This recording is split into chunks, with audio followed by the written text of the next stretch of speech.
It's our question and answer episode. Thank you once again for sending in the questions. So let's crack straight on. Bob, do players get paid when playing for England, including goal, bonuses, etc.? And how much influence do clubs have on a player pulling out of an international squad? But he's really asking about whether players get paid for playing for England. I don't know whether it's still the case, but back in my day, there was kind of a small fee, but all the players put it to charity. There's kind of bonuses for winning a European Championship or a World Cup. So obviously we never received one of those. But I don't know whether it's still the case. I think the players do obviously get paid for playing, but I think, if I'm not mistaken, they still give that money away. Is that right? Yeah, I think so. There was a company called 1966, I think it was, and you got paid per squad, and you get it every 6 months or 12 months or something like that. And then John Terry, he was captain at the time, decided to give that money to charity, and we all give our bonuses and appearance fee to charity. So they probably still do the same, but I've not asked the boys who are doing it now. I'll actually ask them. Good question. And I think in terms of the second part of it was the influence on managers with pulling players out. Then they try. They definitely try. They try because ultimately, I suppose their job is to represent the club, and if they can keep their players fit and healthy and ready to go for them again on a Saturday, then it more than benefits them. So, but if you're a strong individual, I mean, then you're going to go away with England, because representing your country is huge, isn't it? Yeah, but it depends, though. Absolutely, there was no way I was ever going to be pulled out of squad. Yeah, but it depends, doesn't it? If you're how vital you are to your team, someone like a Jack Grealish or a Phil Foden or whoever it may be. Micah, are you saying Alan and myself weren't vital to our team? Is that what you're saying here? No, I was actually alluding to myself, saying I wasn't that valuable. They were going, yeah, take Micah. Take Micah. But I mean, if you look at the amount of games that the players are playing now, it's a lot. If there's a window where England haven't even got the manager in charge at that moment, and it's not a qualifier or it's not a massive game, managers and players will lean to pulling out of the squad. It happens all the time. Okay, let's move on. Rob P. What makes Rodri so unbeatable? Obviously, he's great on the ball, reads the game really well, but so do other players. So why is he so special to not lose a game? What is it that he does? We'll leave the Man City ambassador to tell us this answer, shall we? Exactly. It keeps freezing you out, Gaz. Have you not? What's up with your internet, mate? I think it might be yours, Mike. It's like his TV career. It's coming to an end. Exactly. I've been frozen out. I've been frozen out. Sorry, guys. It was too easy. Micah set me up there. You set me up. I know. I was thinking of it myself as soon as he said it. Micah, what makes Rodri so special? Oh, what makes him so special? I think his football intelligence. So, when we have stats, don't we? And stats are so important for football. But, like I keep saying, if you watched and you don't look at the stats, you just watch the game of football, he's always in the right position at the right time. Technically, he's so gifted, and how quick he's able to move the ball from A to B. So whoever asks the question, when you're watching football next and look at midfielders, how many touches they take and how long it takes them to pass the ball forward. Rodri does it like with a split second, and he does it better than anyone else. And then on a counter-attack, like we've seen with Man City now with Kovacic and Bernardo Silva and Gundogan, there's times in the games where they're very good players, but understanding that position, when you can press and when it's time to hold. And Rodri just does all them things better than any player in the Premier League, especially in that defensive midfield position. There you go. Answered perfectly. Simon Bull, is it time for the FA to remove their 3 p.m. blackout and allow matches to be aired when pretty much every country in the world gets to watch our league games live, yet we can't? Go on, Gary, you have an opinion on that after a blackout for how many years?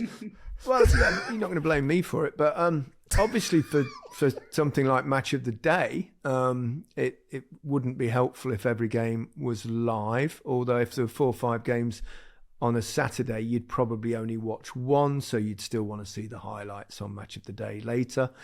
My only concern with that would be one of the reasons that the Premier League is so successful and such a global triumph is that our grounds are always full and there's always a special atmosphere within the stadium, and that really does add to the televisual spectacle. And I don't know whether that would diminish if all games were live on television. It might do or it might not, but if it did, then I think the Premier League could end up harming itself in the long run in terms of the product that is so good and so brilliant and so loved by the whole world. Yeah, I agree with that, guys. I think you're totally right with that in terms of on a miserable, wet, cold, windy day, if every game was live on TV, then would a few or a lot of fans just say, "We'll just stay in this afternoon and watch it home rather than head to the ground"? I don't know. I think that you're right. That's one of the reasons why our league or the Premier League is so great, and the grounds and everything else, the stadiums are a superb atmosphere, and the vast majority of the time are always full. And I think that's one of the reasons for that. And that leads on actually to a question from A.D. Clark. Back in the olden days when Gary played, thanks very much, I imagine most games were Saturday at 3 p.m. with fixtures all over the place. In today's game, would there be any days or kick-off times that you wouldn't like to be playing? Well, it was, when I played in England, it was pretty much always at 3 o'clock. You'd occasional early kick-off. And yeah, but when I went to Barcelona, we played at all kinds of times. I remember kicking off around 10 p.m. on occasions in late August because it was so hot and stuff like that. But I like midweek games. I used to like the evening kickoffs. There's something about playing underneath the floodlights that as long as it's, nice, warm, balmy little evening. Oh yeah, give a nice green turf, beautiful, shining in the light. Did you like that? I used to hate that. Really? Because did you? You have well, your you can't breakfast. See, that's why. You have your breakfast.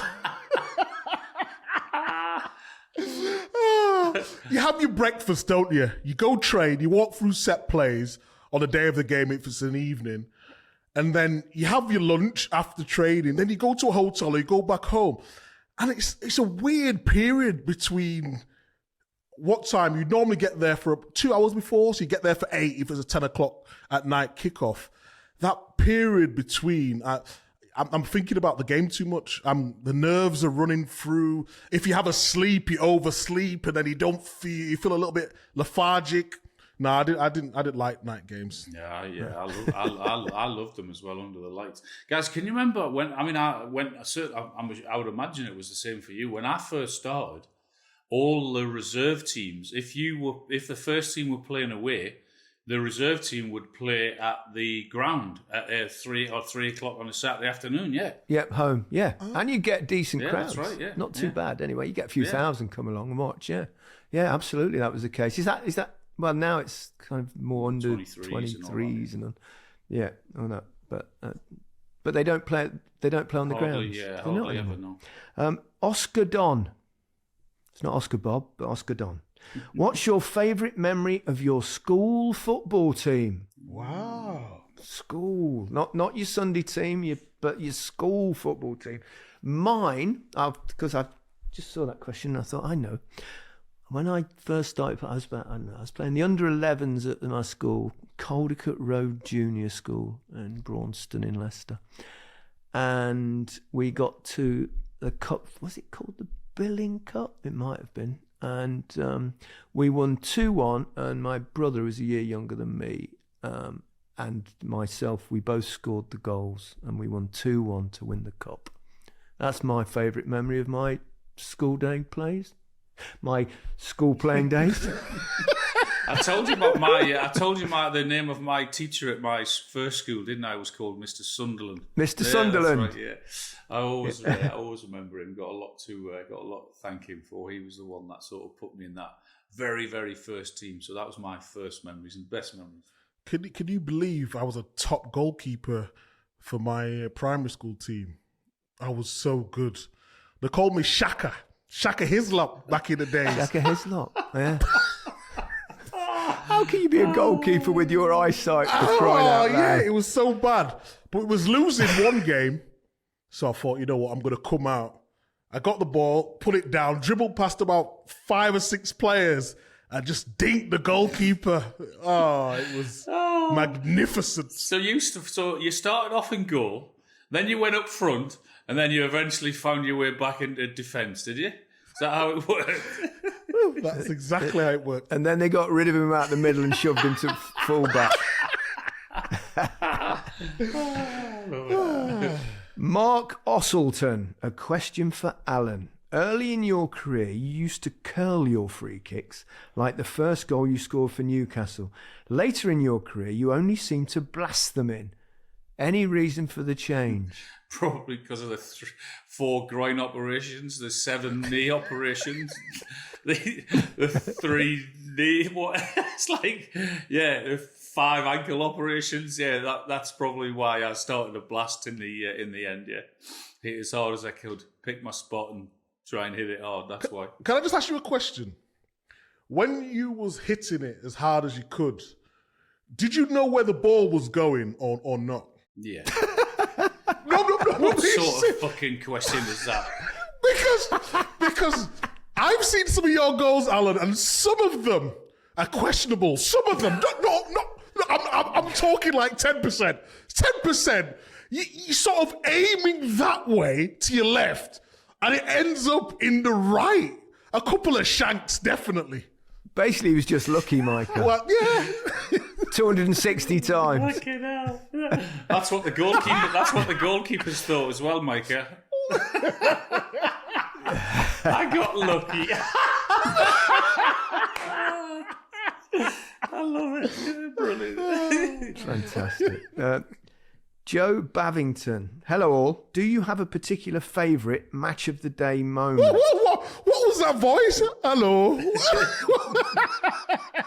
No, it says hello all. Hello all. Sorry. It wasn't hello all. It was hello all.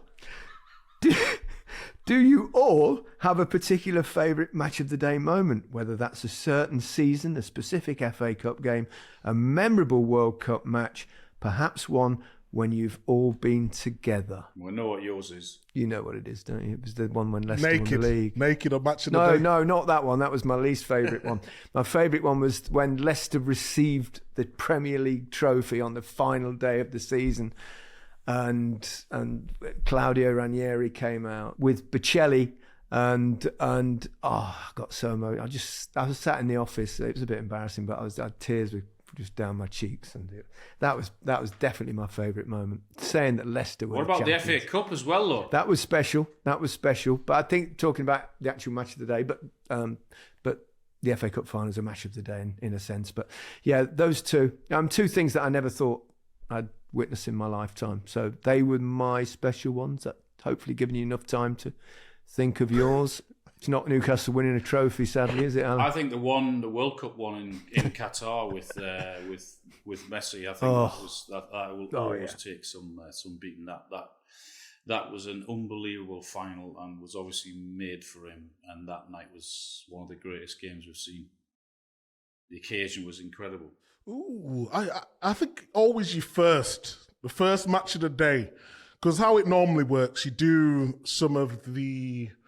I don't want to say easier shows because I don't think broadcasting is easy, but you start on maybe shows that don't have as big of an audience as Match of the Day. So you start on Football Focus.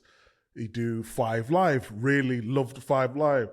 You do Match of the Day 2, Final Score. And then you go to Match of the Day. It's almost like you've got to prove to yourself that you should be there. And you're sort of looking around and You will do one day, Micah. You will do, I'm sure.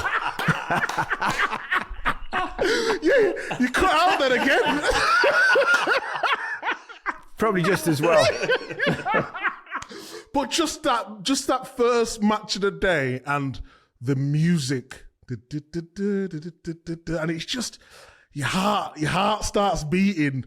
And I do a little bit of trading with a couple of guys, Matt Curtis and Rob Knopfman, who sort of give you a little bit of training before you go on. And all the things like sitting up straight and where to put your hands and which camera to look at.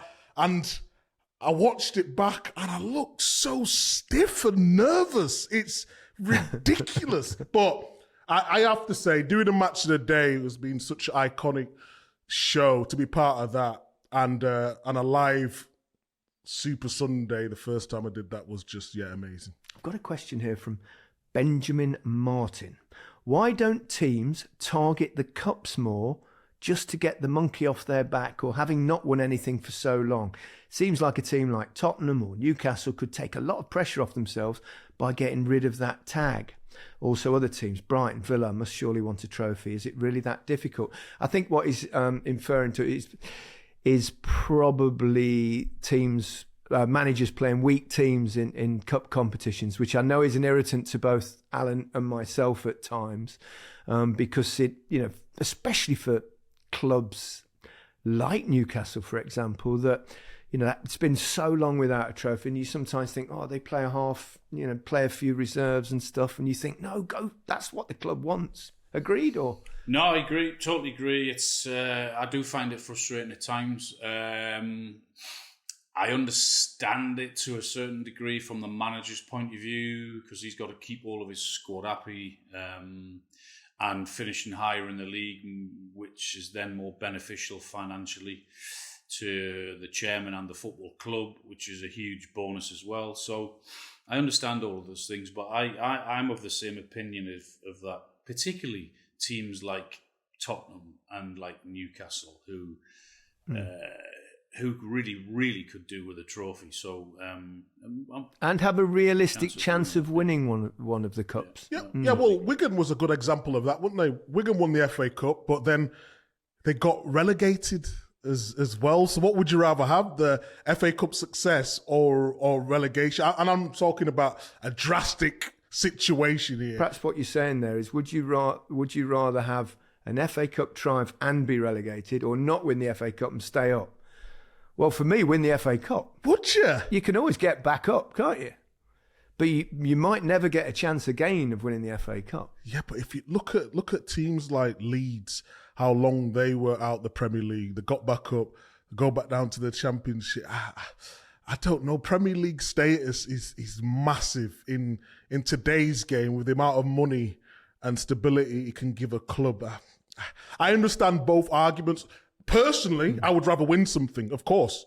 But I mean, from the club's point of view, as a footballer, as a footballer. In terms of Tottenham and Newcastle's status, though, they're not going to be relegated, are they? No, they're not. No, although they were when you were manager. Sorry, my turn. How long have you been starring that? 1-1. I'll give you that one. Thank you very much. A question from Stick. It says a question for Gary. My wife and I are expecting in January, and I wondered how Gary, Alan and Micah, so it's a question for us all influence the decision of their children with who to support. What is the right thing to do? Any advice appreciated? Well, I think you've got plenty of time to work on it if she's not expecting until January. So I made a kind of tactical error with my eldest son, George, who's very contrary, let's say. I think I've talked about his support for Manchester United. All my other three boys support Leicester, and I perhaps learnt from my previous mistake, because George came home from school one day. He must have been about 4 or 5, and he went, Dad, he says, I'm going to support Manchester United like my friend John. I went, and I made a mistake. I went, no, you're not. And immediately he thought, oh, I like this. I like this contrary aspect. So that's why I've got 1 Manchester United supporter and 3 Leicester fans. Alan, I know yours would be proper Newcastle fans. Well, my son was born half a mile from St James's Park, so he didn't really have a choice. So it was always going to be Newcastle. And the girls? Well, the girls Newcastle, yeah, but I wouldn't say they love their football, but if they have a team, then it's obviously Newcastle. Now, this is the interesting question. Michael Leave me alone, your young son, how are you influencing in terms of what team he supports? It's a disaster. It's an absolute... He's not, is he? It's an absolute disaster. No, he talked about Man United because of Rashford, and I said, I will never take you to football again if you support Man United. He's a Yorkshireman. We can't do that. Then he started liking Haaland, but he also liked Saka as well. So he's like you, he supports both. He's got his dad's jeans, hasn't he? He has creosote jeans. He's half and half scarf at the moment. Embarrassing, honestly, God. Micah, answer this honestly. What do you want from me, Gaz? I want to know who you would like him to support. Come on, get off the fence. Who I would like him to support? Yeah, I would say Man City, only because they pay me.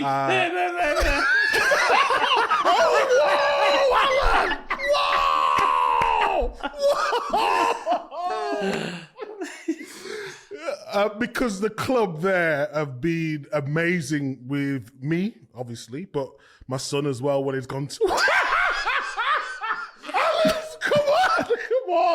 Come on, guys. Man City. I'm not going to give you my explanation. Manchester City. I've never heard so much shit in all my life.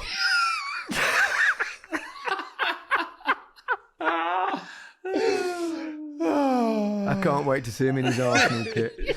Anyway, a question from Andre Bosse, or Boss. Hi there, I'm Andre, and I've got a question from a German perspective. How do you rate the quality of the Bundesliga compared to the Premier League? We generally watch a Bundesliga game. There's always one on a Saturday evening. We've watched quite a lot of them. We obviously don't watch as many Bundesliga games as we do Premier League games, so it's perhaps a little bit unfair. But the Bundesliga is one of the strongest leagues in Europe. It's got Bayern Munich, who's one of the biggest clubs in the world. I think probably overall the Premier League would be a bit stronger, probably more competitive. I mean, for example, Bayern Munich have won 11 of the last 12 leagues, and they're going quite well this season as well. The one different one was Bayer Leverkusen last season with that extraordinary effort.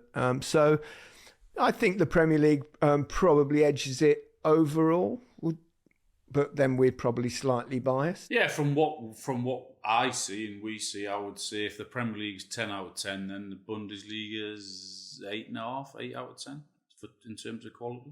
Yeah, I'd agree with that. I think from Bundesliga's point of view, it can be just as entertaining, though. Sometimes when you watch Man City and teams go into a low block and it's very difficult. Over in Germany, at times it's like a basketball game. It's very entertaining, good quality, good players as well. But yeah, the Premier League is definitely stronger. You've seen players come over from Germany. I think you can definitely make an argument in terms of perhaps entertainment. Yeah, yes, because it is full thunder, isn't it? Correct. And up and down, and yeah, so great to watch. We're going to another German question from David Esoff. Will Tuchel, our German coach, be bold enough to not name players that have not been performing? For example, leaving Harry Kane out of the team because he is carrying an injury. We talked a little bit about this, didn't we, on the pod a couple of days ago, and we thought that he would be very strong and not have any qualms about leaving big stars out of the side if necessary. Yeah. And it will be necessary. No, agreed. I think he'll do what he has to do to get England to win a World Cup, and if that means leaving a big name player out or leaving him behind, I firmly believe he'll more than do that. He'll be quite happy to do that if they're not working in this team or they're not performing in the way he wants them to do. Then he won't have a problem leaving them out. I think Tuchel's been sort of branded as this sort of headmaster figure. He has got a compassionate side as well. You heard players talk so glowingly about him. He's just at times towards the end at clubs, he can fall out with people if he strongly believes in his opinion. So he will pick the best players who are performing. Yeah, I think he's strong enough to do that, and I think he will do that. Yeah, I think the same. Question from Ethan. Do you think referees should have to be available for post-match interviews like managers are? Surely it would help people understand debatable decisions to actually hear the referee's view and what he saw in an incident. Might open a can of worms. But I understand what he's saying. I don't think it'll get people's thoughts to where they want them to get to just because the referee comes out and gives his opinion. I think it'll create even more maybe animosity or whatever it is. I don't know. I get it and understand why he's asking that question, but I think it might create more problems. I think if they feel that they would like to, I think that would be a different thing if they wanted to explain something, or not necessarily straight after the game, but a couple of days late. I mean, we now have conversations, don't we, with the VAR team and Stockley Park on a Saturday evening when they're basically trying to justify all the decisions that are made, or they say, we say, what about this one in this game? Was that handball? What did you? And then we have a conversation with them. And they tend to defend the referee's corner, as you would expect. And we will give our honest opinions on the show anyway. But sometimes they can make a point to us that we perhaps haven't seen. Therefore, it's worthwhile. And perhaps that could be the same if there was an incident in a certain football match, because we're not always aware of everything that's going on around them. But I suspect it's an unlikely change. Yeah, agreed. Unlikely. You see Howard Webb now trying to. Yeah. They do a TV program, don't they, on it? That he tries to explain why the referee made that decision.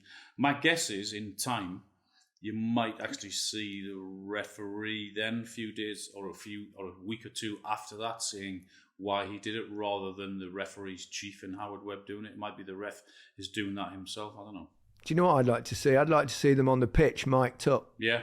I think that the worry about that, people say, is you might get bad language, but players will learn pretty quickly that not to swear constantly, and I think it might make players perhaps a bit more respectful towards referees as well, if they know they're being, if they kind of can hear it, and we can all hear it watching the game, just about when they're making decisions and when they're talking about VAR, or talking with the people at VAR. So I think that would be, it happens in other sports, doesn't it? Yeah. You can hear that conversation between the referee, rugby in particular, I think.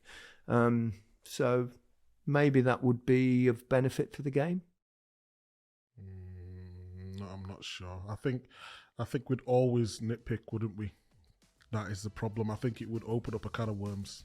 Okay, well, we don't want any worms. So let's call it a day. That's it for this episode. Thank you once again for your questions. So goodbye from me. Goodbye from me. Goodbye from me.